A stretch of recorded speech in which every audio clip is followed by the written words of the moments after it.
काय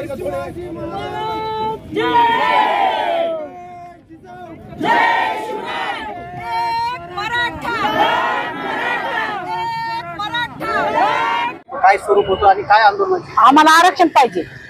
आरक्षण नाही दिल्यामुळे आम्ही साडी आणि चोळी त्यांना आयार केलेला. आज तर तेवढंच केलंय. आम्ही सगळ्या मंत्रालयामध्ये जाऊ, आम्ही सगळा घेरावा घालू आणि आज तरी थोड्याशा महिला रस्त्यावर उतरल्यात.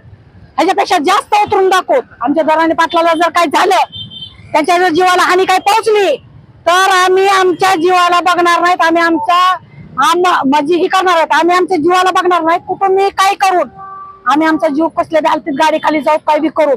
त्याच्यापेक्षा धिंगाणा जास्तीत जास्त उचलायचा प्रयत्न करू. आमच्या दराने पाटलाला काय झालं तर जास्तीत जास्त त्यांच्याकडे लक्ष द्यावा. त्यांच्या जर तब्येतीला काय झालं तर कुणाला माफ, सरकारला माफ केल्यावर जाणार नाही.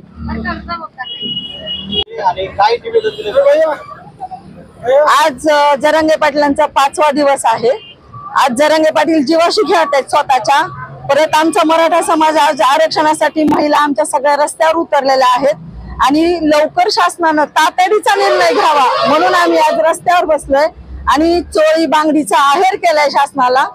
आज आरक्षणाचा मुद्दा हा जीवाशी खेळतोय, सगळ्या मराठ्याच्या लेकरांशी खेळतोय, जरांगे भाऊंशी खेळतोय आणि आज आंतरवली सराठी येते. हजारो लाखो लोक तिथं जात आहेत आणि प्रत्येकाने तिथं जाऊन यायला पाहिजे. पण आंतरवलीमध्ये किती त्रास होतोय त्या लोकांना, त्यामुळे आज आरक्षणाचा मुद्दा लवकरात लवकर सोडवावा एवढी शासनाला माझी विनंती आहे.